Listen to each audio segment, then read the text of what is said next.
آله وصحبه ومن والاه. اللهم لا علم لنا إلا ما علمتنا إنك أنت العليم الحكيم. اللهم وتب علينا إنك أنت التواب الرحيم. سبحانك لا نحصي ثناء عليك أنت كما أثنيت على نفسك. أنت المقدم وأنت المؤخر وأنت على كل شيء قدير. In the name of Allah subhanahu wa ta'ala, the most compassionate, the most merciful, all praise and thanks are due to Him. And peace and blessings be upon His beloved Prophet Muhammed sallallahu alayhi wasallam. He who is guided by the will of Allah, no one can misguide him. And he who is misguided, no one can guide him except Allah subhanahu wa ta'ala. I bear witness that there is no God but Allah and Muhammad is His messenger. Assalamu alaikum wa rahmatullahi wa barakatuh. Jazakumullah khair for being with us. And please don't forget always to make dua for us في ظهر الغيب. You know, dua al-Muslim inshallah لأخيه والمؤمن لأخيه في ظهر الغيب inshallah يستجاب. You know, when you make dua for your brother, while no one knows that you are making this dua, this will be much more closer for sincerity. So the possibility of accepting this dua is so high. So let's all the time inshallah make dua for each other. Jazakumullah khair. Type. Today is our 4th session. Quick reminder for a few minutes with what we have done last time. And today inshallah we will be deleting with let's say 2 main concepts. Concept number 1, we will be highlighting the concept of Al-Fatrah. This is a special Islamic terminology. We will come to it, which means how do we look to the people who passed away after the time of a prophet or a messenger ended, before receiving another prophet and messenger. They came in the middle, so they did not receive a message, okay? They are called in the Islamic terminology Ahl al-Fatrah. The reason why, because there is a debate about what is the destination of the father and the mother of Prophet Muhammad sallallahu alaihi wasallam. It's good to know. It's not so important.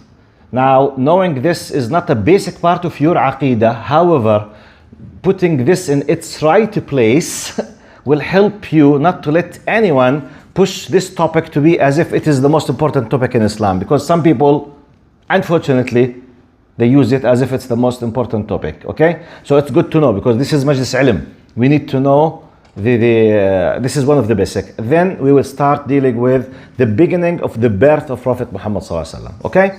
Now, last time I gave very quickly an information with some kind of lessons about that Mecca is the first house was built by the commandment of Allah subhanahu wa ta'ala for monotheism, للتوحيد. We have some narrations about it was built as foundations by the angels. However, the first person who made it as a building was what? Ibrahim alayhi salam. Because the Quran says, إِنَّ أَوَّلَ بَيْتٍ وُضِعَ لِلنَّاسِ لَلَّذِي بِبَكَّةَ مُبَارَكًا, and the rest and he praised Ibrahim and Ishmael while they were doing so. Now, and we have a quick idea about Ibrahim alayhi salam, Hajar alayhi salam, and Ismail and Ishaq. And we highlighted very quickly that we have a great big difference between the Jewish way of understanding, Jewish plus Christians, compared with the Islamic faith and belief. Now, pause. Academic, scientific piece of knowledge. When you believe in something and someone else believes in something, don't waste your time to argue. Are you with me? I repeat. But how can we know who's right and wrong? If you believe that Allah told you it is Ismail, period. Don't waste your time in giving any slight of consideration for the others, because part of your faith to believe what Allah has told you. If you want to compare it with Torah or what others could be saying as if we are in a scientific lab, chemistry lab, you might lose your faith. So please be careful. Be careful. Allah is the one who told us that the one who was about to be slaughtered was فَلَمَّا أَسْلَمَا وَتَلَّهُ لِلْجَبِينِ وَنَادَيَا, and it was mentioned that it was Ismail alayhi salam, clearly. So it's not ijtihad, which means it's not a clever conclusion from us, which means it accepts the possibility of dispute. No. clearly. طب who's right or wrong? I don't care what they say. It's good to know what they say, because you know why you need to know what others are saying. Do you know why? For more than one reason. فلولا نفر من كل فرقة طائفة ليتفقهوا في الدين ولينذروا قومهم إذا رجعوا إليهم لعلهم يحذرون. Okay? Which means this ayah, Allah is urging us that a group of us, which is called Fard al-Kifaya in our terminology, a group of us should be knowledgeable, having the knowledge in each part of knowledge, so that they can understand and they can come educate Muslims and believers to protect them and to take care. Because if you don't have the knowledge, okay, about your faith and other faiths and what could be saying and attacking, and there is a gap they might delve into from it, some people they might lose their. You need experts to deal with. It's exactly the same idea. We need specialists in the area of medicine to protect us from viruses and microbes. In the area of medicine, in the area of pharmacology, in the area of whatever, we need people to protect us. Okay. One of the things that we mentioned last time as well, Allahumma salli ala Sayyidina Muhammad. Sorry. That it is proved for us the linealogy, okay, which is the descendant from Muhammad sallallahu alaihi wasallam to, do you remember the name? Adnan, mashallah. Okay, about 21 person between Adnan and Ismail or Ishmael, we have no idea. There is nothing authentic. For sure, the ulama, they know. This is the information that we have. And we have a quick idea about Al-Arab Al-Ariba, Al-Arab Al-Musta'riba, and Al-Arab Al-Ba'ida. Do you remember? 3 categories, just to know. And we know the understanding how Ibrahim alayhi salam came from Iraq. It could be, who said? Kildaniyin. Chaldeans, okay? Assyrians, Syriac, regardless. He came from Iraq. But he was not an Arab. So we knew how they taught mixed through Ismail alayhi salam and Jurhum and so on. So this is very quickly part of what we have done last time. Okay, today. Now, Allahumma salli ala Sayyidina Muhammad. You need to know the following. Now, the idea of who is what we call al-dhabih, the slaughtered. Slaughtered means the one that was about to be slaughtered. In our faith is what? Ismail. In their faith, Ishaq. Now, do you know what's the importance of this? Because now, the person who accepted to be slaughtered for the sake of Allah, honoring the commandment and his father, is proud to be attributed to him. We are not talking about a normal person. Are you with me? Now, let's see part just to increase your knowledge about this. Now, in the book of Genesis, I think once I told you that when we say the word Bible, Bible means the holy book in Greek language. Oh, sorry, it's from the Greek language, okay? It's in English, but it is, I don't know how to say it in Greek. Bible, I don't know. Who knows Greek? Anyway, originally, Bible means the holy book. Now, the Bible of Jews and Christians, basically, it contains 2 main parts. The biggest part is the Old Testament. The smallest part is the New Testament. The first part, which is the Old Testament, basically, it's the one which is attributed to the Jews. The Jews, they do not recognize the second part. They don't care with the New Testament. Okay, it's not theirs. The second part, basically the New Testament, which contains, part of what it contains, the 4 Gospels of John and Mark and, Luke, etc. And the messages of St. Paul. Now, all of them, we call them the Bible. The first book of the first 5 chapters of the Bible, they are called the Torah. Tawrat Musa, the first chapters. The first one of the Torah, which is the same, the first of the Old Testament, which is the first of the Bible, called the book of Genesis. Sifr at-Takween, the beginning of everything. In this Sifr, I will read to you what the Torah tells Ibrahim alayhi salam about his offspring. It says, I will indeed bless you. Allah, according to the Torah, God is addressing who? Ibrahim alayhi salam. I will indeed bless you, and I will make your offspring as numerous as the stars of heaven and as the sand that is on the seashore, which means there will be in numbers what? Huge numbers. Now, and your offspring shall possess the gate of their enemies. The book of Genesis. Now, if we want to use the common sense, the practical common sense, whose offspring now is 20 and 20 times and 30, 35 times than the other? The children of Ishaq or the children of Ismail?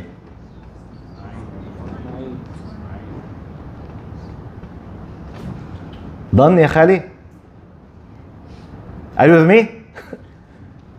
Practically, according to the text, I will bless your offspring and I will make them like the stars of heaven, كنجوم السماء, and the sand of the seashore, like كرمال البحر. Now, you know, they are now at most 20 million and جماعتنا around 400 million. The blessings went to who? Practically. This is not a philosophy. This is an actual reality. Who is bigger in numbers? Not that Muslim. I'm talking about the offspring. The text says, وَسَأُبَارِكُ نَسْلَكَ. I will bless your offspring. Now, for them, we claim it's Ismail. For them, they claim it's Yitzhak. Practically, the blessings which is attributed to the one who was about to be slaughtered. Practically, who? The children of Ismail. So even if someone claims otherwise, practically, it's against their claim. Unless there's a mathematical way that the 400 millions could disappear and the 20 millions could be 400 millions in a very short time. I don't know mathematically if it's possible. Anyway, but just you need to know that. This something has to do with the reality and the actual application between the text and the what we live in. Anyway, this is part of what we discussed partly last time or somehow. Now, today I will give a very quick idea about what we call Ahl al-Fatrah. Ahl al-Fatrah, people who lived after the death of a messenger of God and before the mission of another, without having a prophet sent to them. Now, why do we need this debate? Let's go back to square number one of what we explained last time. Do you remember that the beginning of the Arabic Peninsula and Mecca with Ibrahim alayhi salam, Ismail alayhi salam, it was Tawheed, monotheism. So all of them, they were worshipping who?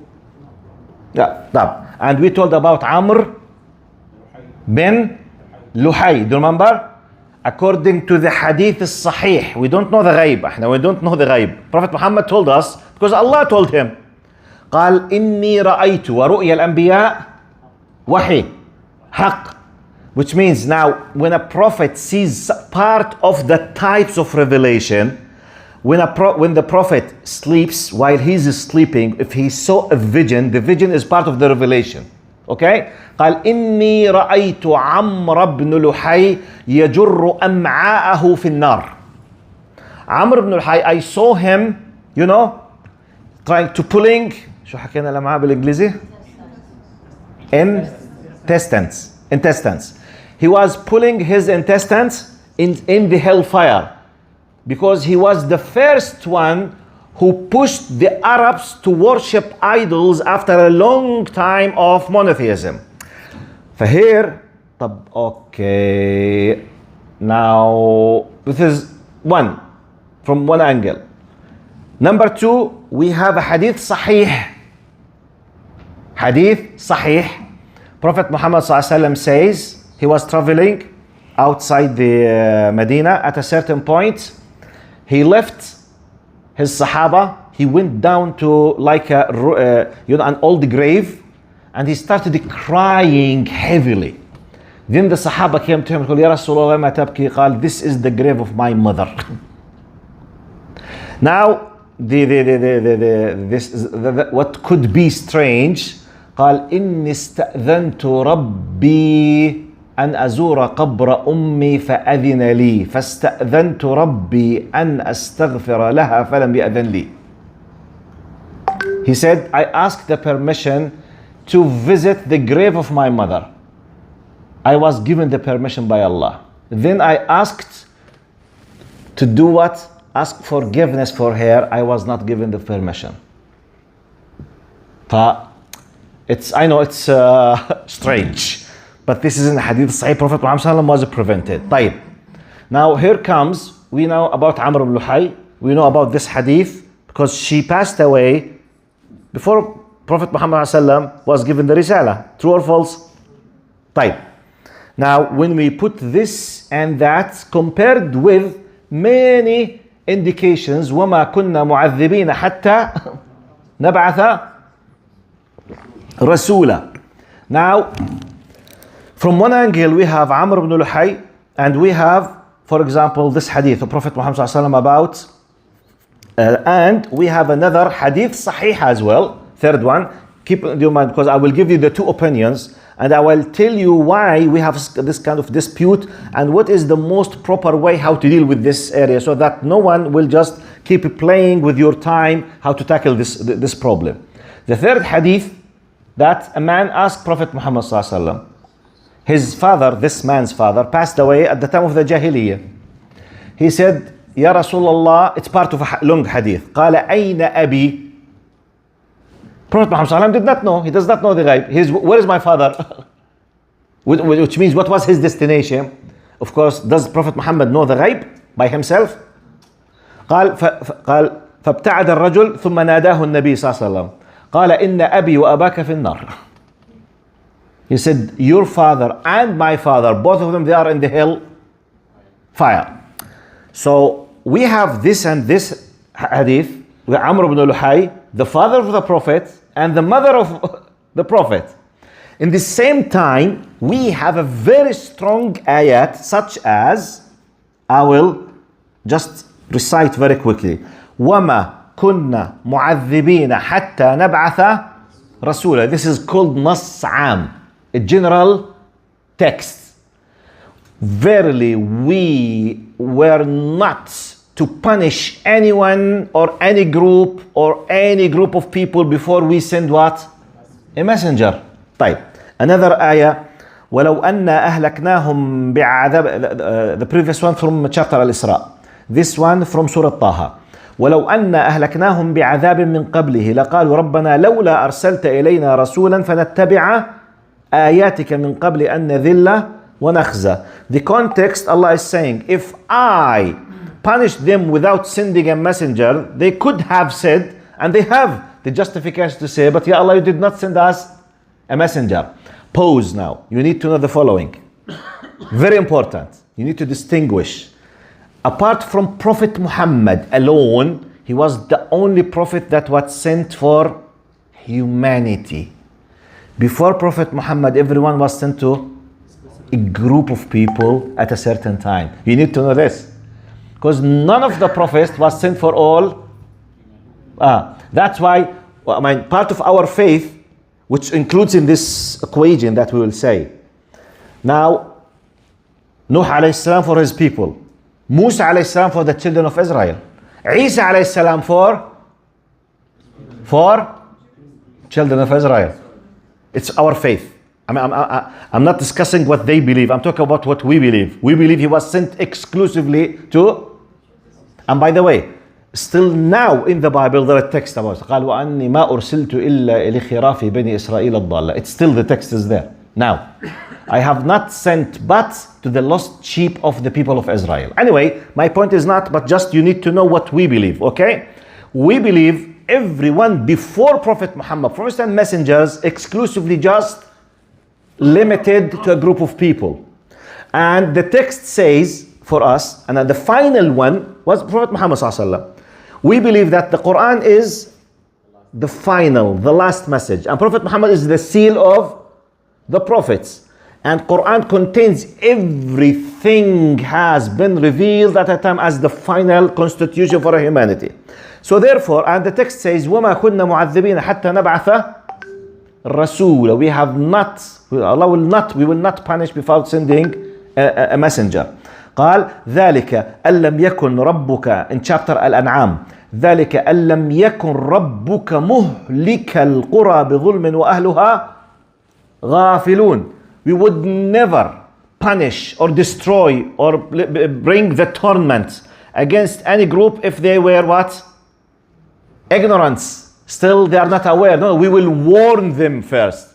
Which means in our Islamic terminology, we will do what we call it iqamat al-hujjah.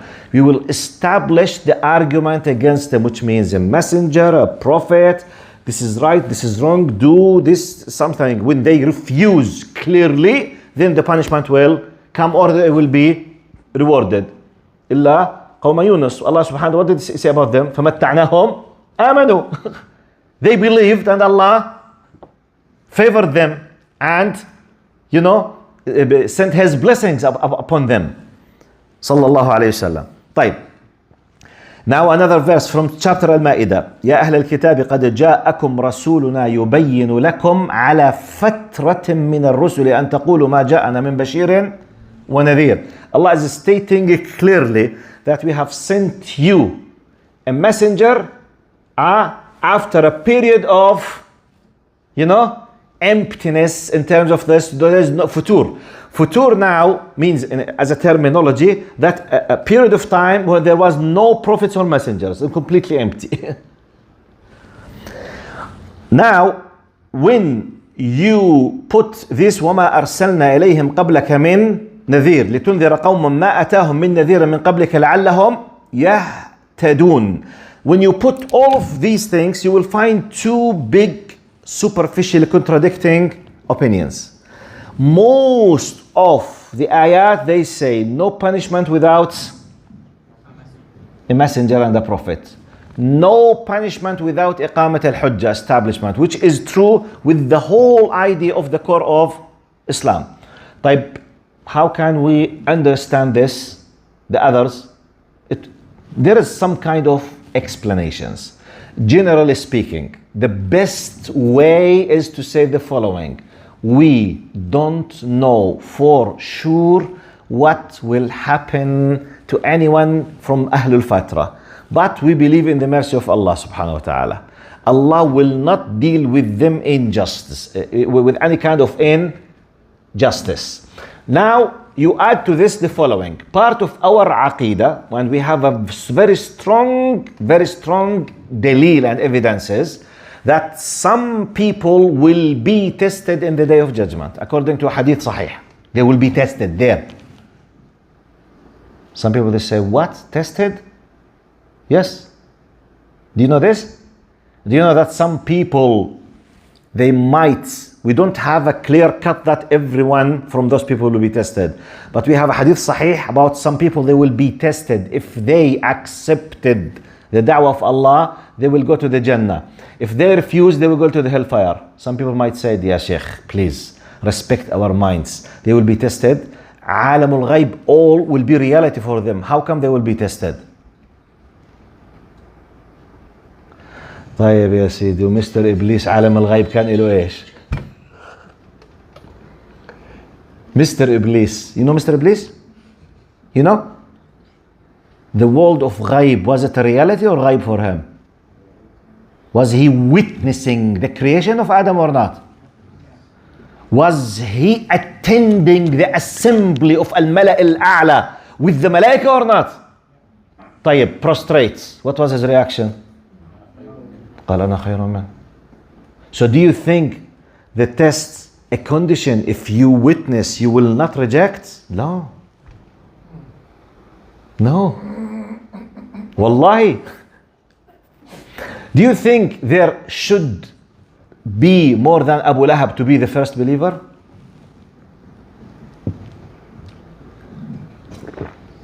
Who knows the reality of Muhammad sallallahu alaihi wasallam more than Abu Lahab? He was one of, his direct uncle. And he was so happy when he was born, to a degree that some narrations, they are not so authentic, that he freed, the slave girl, that she gave him the glad tidings. Thuwayba, I think her name. She gave him, Ya Abu Lahab, your nephew, your nephew has come, Muhammad. He was so happy to agree he freed her from slavery. But some people, they say, and some kind of the adhab will be reduced. This is not authentic. There is no authenticity in these akhbar. Okay?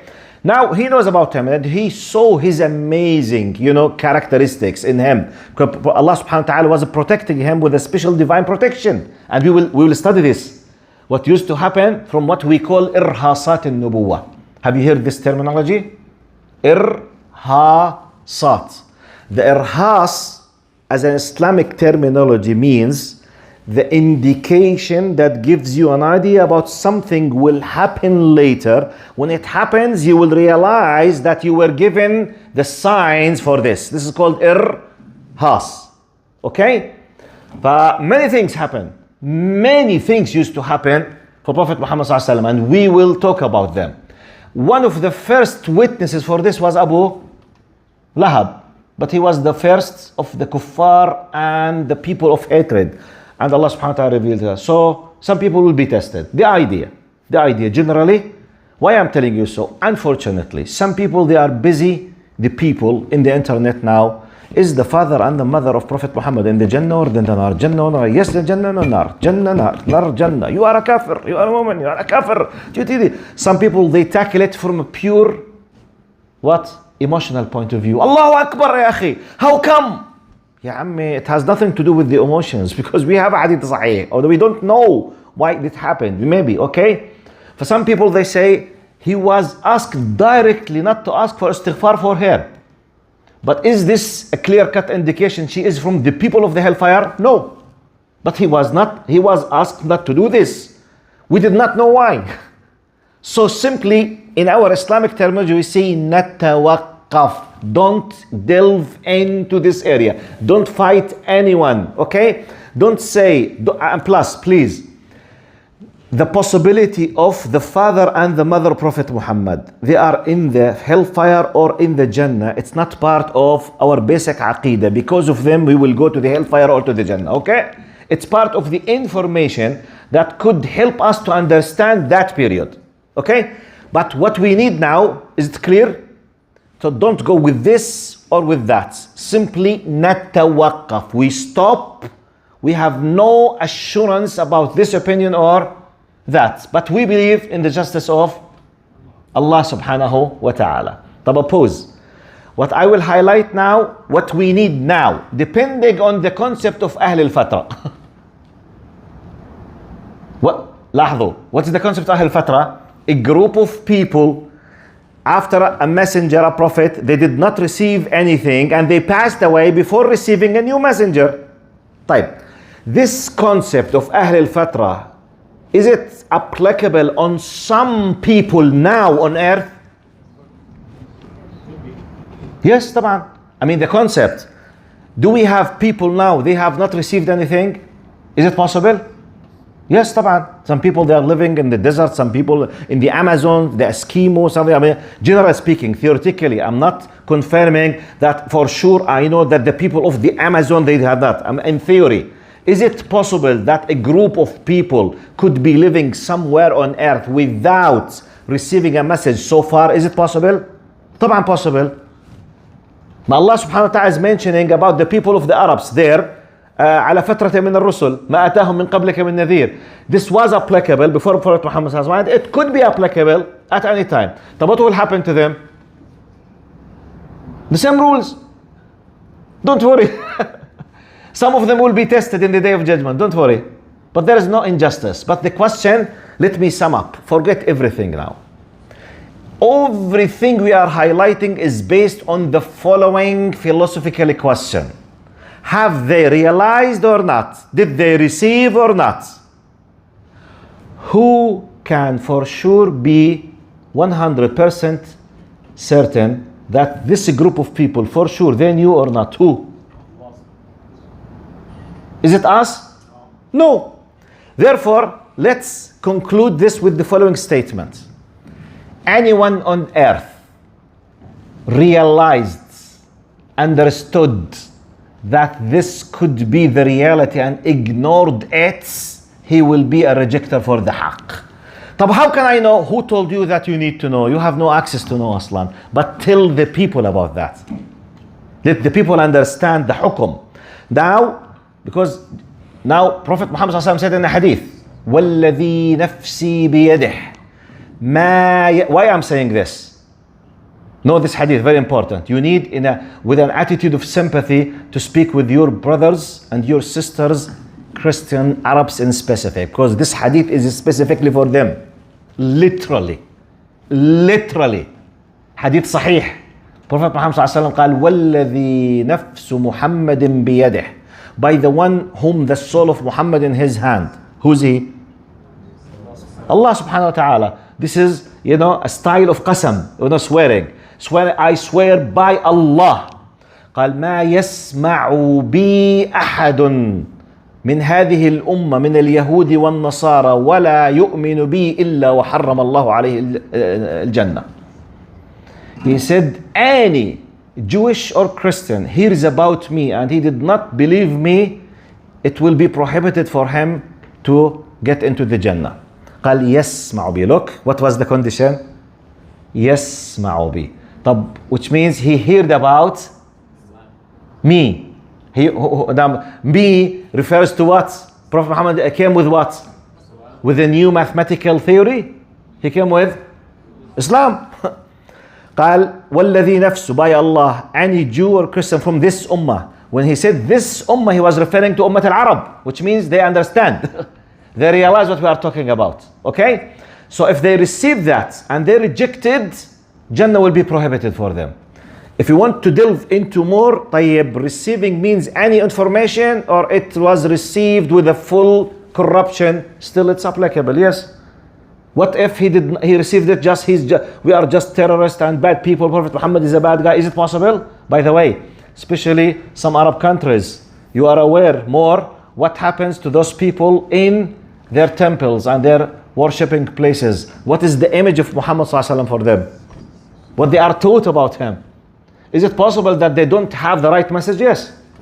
But can I say that I swear by Allah every single person of them does not understand? La. Therefore, we tell them the following. We say, Habibi, look, I'm telling you that this is the final message.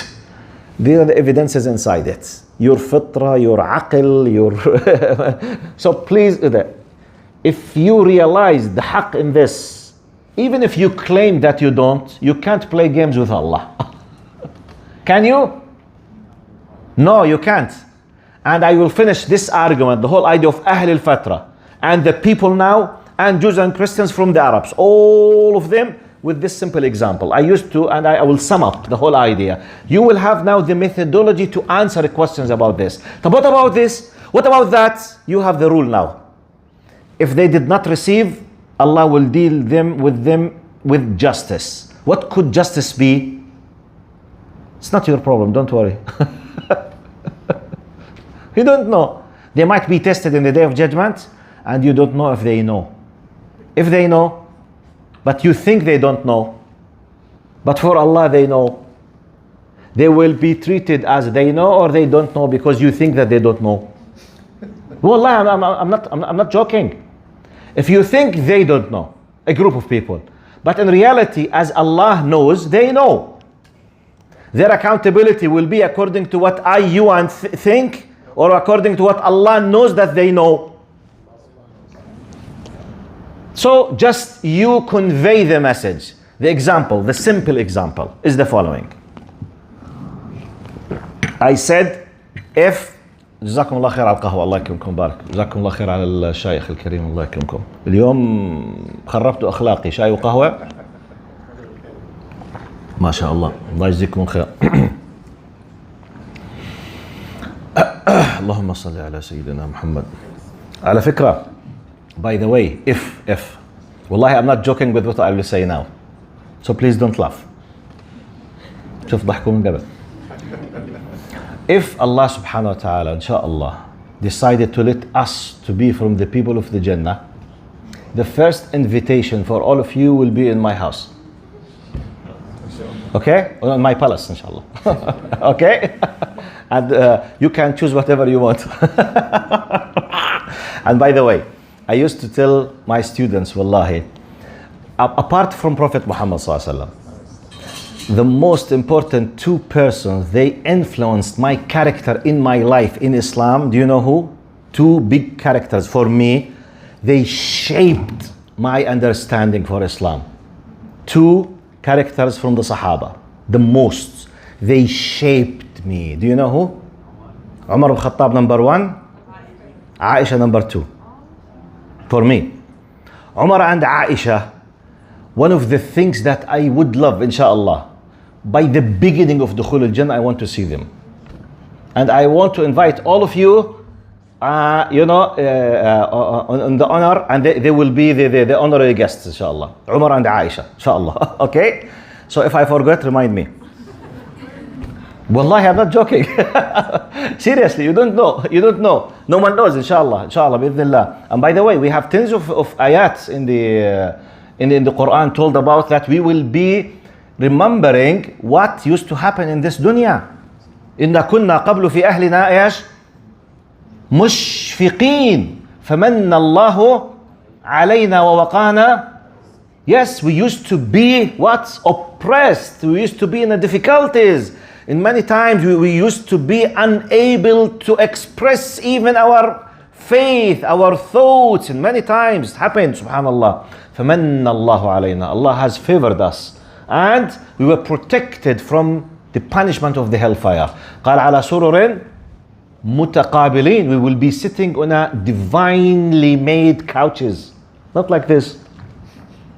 كسر الظهر هذا. No. You know كسر الظهر? No. It's amazing. Oh, yes. By the way, inshallah, in the way of explaining the Seerah, I will make special bi'idhnillah halaqats just to describe the Jannah. Inshallah, bi'idhn Mawla Azza wa Jal. You need to know about your final destination, the place of residence. Mustaqar. This is our final what? Istiqrar, the real second, inshallah. Anyway, طيب, why I said this? Yes, the example. The quick example is the following. Imagine that an army who's chasing a group of terrorists, they want to get rid of these evil people.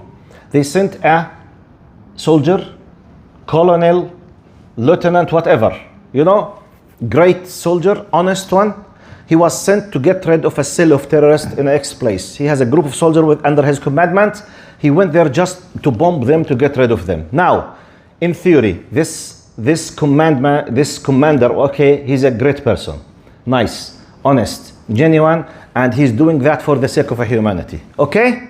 We have no problem with him. And his name is David. Okay? He's not an Arab. Okay? He's not a Muslim. Ya ammi أقول لك, he's an atheist. Come on. Whatever. So he went with all kind of beautiful human rights, all kind of genuine attitude to reduce number of people of evil from earth for the sake of protecting humanity. Okay, so far? So he was asked to bomb this place. When he went there, he decided to break the commandment for a while. He checked the place. He found an old woman, 70 plus, 7 years, shaking, scared, because they will die now. No men, no weapons, no bombs, nothing has to do with terrorism. Nothing. The information for him was what? Go and bomb that place because it contains what? Terrorists. He's an eyewitness that there are no terrorists. Now he's in the middle of one of two decisions. This is a theoretical example. Now, all the media claimed that we came to free you from terrorists. That's why we are occupying your country. If this person was so honest for this and he said, Ya Ammi, wait, hey, they're not terrorists. I mean, it's just an old woman. If this came to the media, the people will start thinking about other incidents. For he could be harming his army, and how honest or genuine in other previous campaigns. Now he has one of two options: to shut up his mouth, to continue fulfill his mission, which is boom, boom, boom, boom, boom. If he did so, he will be praised. All of them there, mashallah, nice group of soldiers. Alhamdulillah, we cleansed this area from terrorists. طيب. If he did it, the only one who has witnessed is himself. Now, Mr. David is standing before Allah on the day of judgment. David, oh, do you remember? Yes, Ya Allah, طبعا. هو ننسى? What did you do? Ya Allah, they told me no terrorist. Mumtaz, what did you see? Ya Allah, wallahi they told me. I'm asking, what did you see? Ya Allah, the media said. You are asked, what did you witness? But wallahi, Ya Allah, what did you witness? No terrorists, hellfire. Boom. This is the concept. Don't worry about what you think, what I think. The idea. If they know, accountability. That's it. If they don't know, Allah is al-adl. Justice, close the file. Okay? Clear? This is applicable in the past, nowadays, for the future. The core point, Allah is justice. But no one can play dirty games with Allah. Period. Okay? Tamam. Right. Next point in our session today, inshallah. Prophet Muhammad sallallahu alaihi wasallam. Now I will start dealing with the birth of Prophet Muhammad sallallahu alaihi wasallam. Now, of course, it's a huge details. I will pick and choose from that. Now, his father's name is Abdullah. His mother's name is Amina. طبعا Abdullah bin Abdul Muttalib. وأن Amina bint Wahab. Now, they were married. Abdullah is the son of Abdul Muttalib from Quraysh. Amina from Bani Adi from Al-Madinah. They were married. She was pregnant with Prophet Muhammad. Some narrations, they say he was still in his 2 months old in her, womb when his father passed away. So he was born as an orphan. Number one, we need to know that. Very important. Why Allah? Now, there was like a tradition in the Arabic Peninsula for Arabs, all the Arabs, what they had this kind of the way of they used to raise up their kids. On one concept in Arabic they say al-fasahatu wal-balaghatu wal-shahamatu wal-rujula, which means they wanted to raise up their kids on the highest standard of how to be a strong, honest man and to speak with the eloquent, rhetorical, high standard of the language. This was the best place for that was in the deserts, not in the cities like Mecca or something. So it's part of the culture that the people of the deserts, because they used to have a better environment in terms of the oxygen, in terms of the food. It's like in our days now. No, it's still our days. When you live in a city, pollution is higher. Food is less quality because it's full of everything else except food. Wallahi, by the way, do you know that we eat many things in reality, what is claimed to be inside it has nothing to do with what you eat? Industry and something, pollution, whatever. Outside in the farms and villages, everything is better for living in terms of the health, in terms of, less nervous, less depressed, less in everything. So anyway, this was the culture there, part of the culture. So Prophet Muhammad ﷺ was taken by the one who breastfed him. Her name is Halima As-Sa'diyya from Bani Sa'd.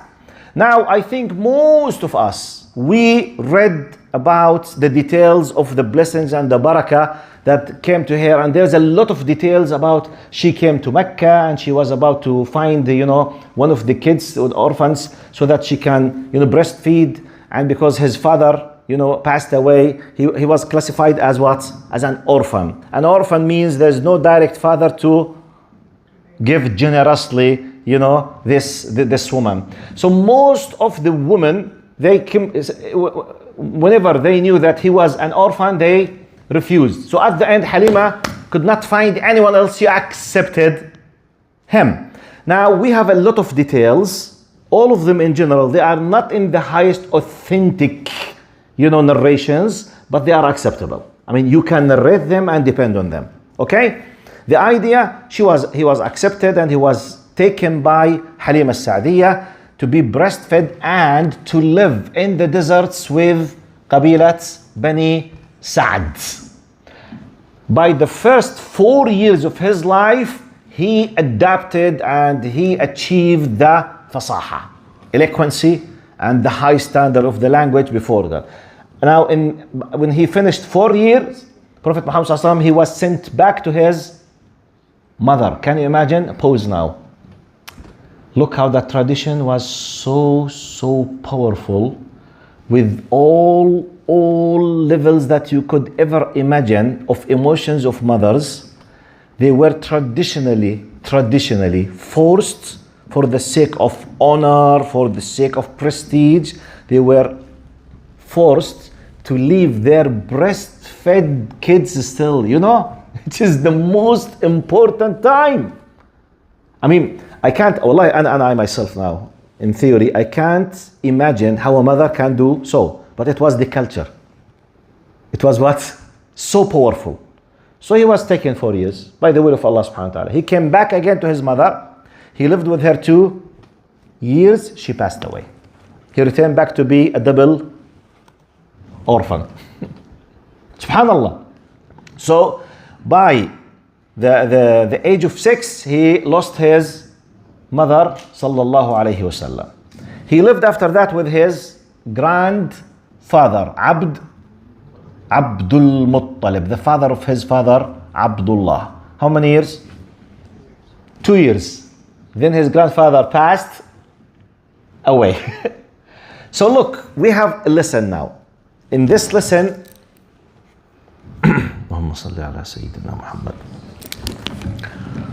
Prophet Muhammad ﷺ was born as an orphan. Then he became an orphan again and again. So 3 times in the first 8 years of his life, he faced this difficult, let's say, destiny. One of the great lessons that some ulama concluded from this, one of them was the following. And it's a big lesson for us, by the way. Because some of us, now being an orphan, basically, you have lost your father and mother, it's not something easy. And really, we have this kind of sympathy and we have this kind of amazing emotions with those people, which is truly, really, it is one of the most difficult tests for anyone on earth. طيب, is it true that Allah loves Muhammad sallallahu alaihi wasallam? Do you think that Prophet Allah does not love Muhammad? Do you think? Or for sure he loves Muhammad. He chose him to be by the way, another pose. Do you know in our aqidah that the best of the creation, Prophet Muhammad sallallahu alaihi wasallam? It's part of our aqidah. The best of the creation is Prophet Muhammad sallallahu alaihi wasallam. طب ya Allah, how come if this is the best, why you did not let him enjoy living with his father and his mother? Allah's wisdom that we need to trust knows much more than what we know superficially. Who told you that? Yes, Jazakallah khair. This is part of the answer, yes. The wisdom of Allah knows much more better than what he needs. Part of it, to have a very strong character. And part of this is to have a character. This is the most important. I mean, they talk about many lessons. To feel with others, this kind, with the people who have missed this. You can have many, let's say, lessons. The best one, قال ليجعل قلبه غير متعلق بأحد إلا بالله. Look to it emotionally now. For the first few years of the life of any kid, a boy or a girl. ما بعرف أنا بعد كم من سنة رح نطلع لنا نحكي boy or girl ولا لا يعني بس يعني in case. As long as still we are allowed, alhamdulillah. Okay? Any kid, and I mean boy or girl, okay? Exclusively. If a boy or a girl in the very beginning of his life, normally, he will be completely attached as if he is a one piece with his mother. To a degree, when mothers stop breastfeeding, what we call it Al-Fatrah. شو اسمه weaning. شو اسمه الفطام. When the mother stops breastfeeding, what's it called in English? Weaning off. Weaning off, okay. Weaning, weaning, okay. When the mother stops weaning, what happens for the child? Crying for days and nights, crying. Why? His security zone that he was completely attached with was stopped. He's in need. He depends completely in his food on his mother. That's why this stage is one of the most difficult stages at that time for the child type. Next, he will be attached and he will be very close to the father and the mother, then to the family. That's why when they are taken to the kindergarten, one of the most difficult times in his life is the first day. Kindergarten, wallahi, the first day, you ask yourself, ask your parents about yourselves. What did you do? Manaha, you know manaha? Have you heard about manaha? How can you ترجمة manaha? manaha مش عارف أردنية ولا عربية؟ أعطيني السبيلينج.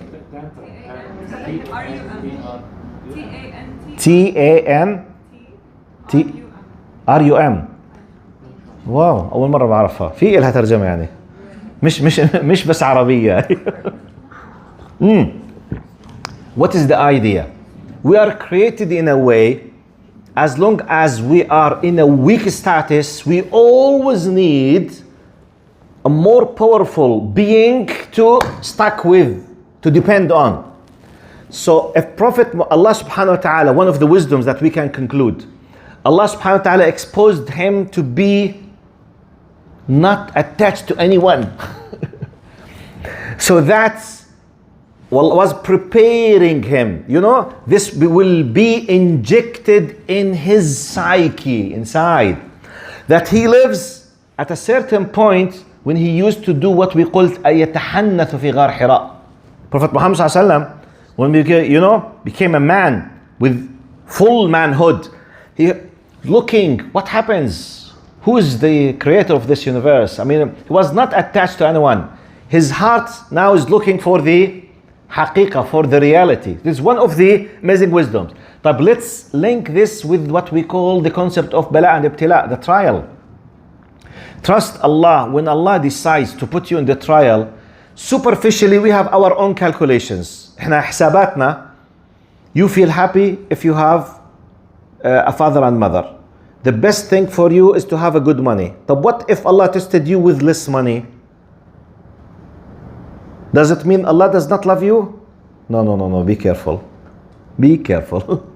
If this is true, it means وَالْعِيَاذُ بِاللَّهِ, Allah does not love Muhammad because he did not let his father and his mother live to enjoy him. No, this is not the case. That's why the true meaning of Islam is the full submission to the will of Allah. If Allah decided to do so, just say Alhamdulillah. You don't know what's the khair, but after submission, Allah will help you to realize the wisdom. Okay? Now we have 5 minutes left. I will start the topic that I will start next time. Now, Prophet Muhammad ﷺ was born in what we call Am al-Fil. Am al-Fil. the year of the elephant. And by the way, it is authentic in our resources that he was born on Monday. But it's not authentic whether it was 12 Rabi' al-Awwal. Okay? So don't make a fight for the 12th of Rabi' al-Awwal. It's not authentic.